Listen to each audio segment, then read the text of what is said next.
Original versus definitive, which version is better when completing Drive-Thru? In this mission you talk to your homies, drive with them to a fast food restaurant, get ambushed by some invisible ghost ball of fools, chase them down and waste them, drive Ryder and Sweet to Grove Street, and finally drive Smoke to his crib. We'll compare tasks, execution, speedrun tactics and gameplay. Both games are vanilla, played on PC. My name is BadInfos, leave a like and subscribe for more of the same. Now let's see how the mission compares between both versions. Since my CJ is skinny in both versions, in the opening cutscene the homies call him thin. No matter which version you're playing, if you're fat they're still gonna call you thin. This is actually different from the end of the mission, when you get a phone call. If you're fat, the call is changed and Sweet calls you fat. This also applies to the Definitive Edition, so no change here. Now comes the most iconic cutscene in the game, the source of so many memes, and even people who haven't played San Andreas know about it. Well, in the Definitive it was ruined because of the reflections. In certain times of the day, you cannot even see inside the car. It took a few tries to capture the footage which you see on the screen, and it looks clean, sort of, but it's a shame because despite the facial structures of the characters being broken in this version, you could probably laugh at the cutscene. Now you can barely see anything.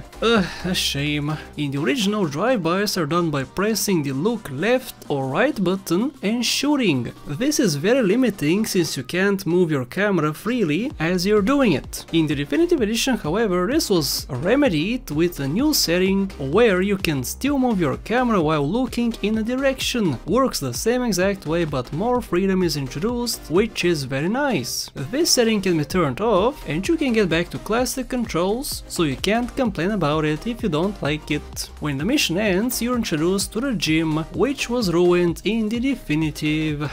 In the original, you gotta mash two buttons at once when lifting weights. If you don't mash them at the same rate, you fail. In the Definitive, all you do is press a button when the bar reaches the bottom. Nothing else. You cannot make a mistake. And there's no skill involved. Terrible! What's even more terrible is the running machine. In the original, you can see a bar. If it dissipates, you fall. Where's the bar in the Definitive? Not on the screen. How do you know when you're gonna fall? You don't.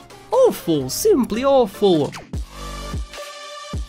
When doing a speedrun, if you're fast enough and manage to align Sweet to the ballless window, he could instantly waste the ball of fools. This also works just fine in the Definitive Edition, so no change here. That's pretty much it, no other changes that I found. If you found some, let me know in the comments below. Overall, this mission is not much different between the versions, but I still prefer the original, since at least you can see inside the car when Smoke is ordering the food. But that's it, leave a like if you enjoyed, thank you so much for watching, and a very special thank you to my top channel members and patrons: Monish Pradeep, Alex Chavez, Max Robinson, LMP Racing, House the Chowder, Max Rich, Smokio and everybody else on the screen. Become a supporter today!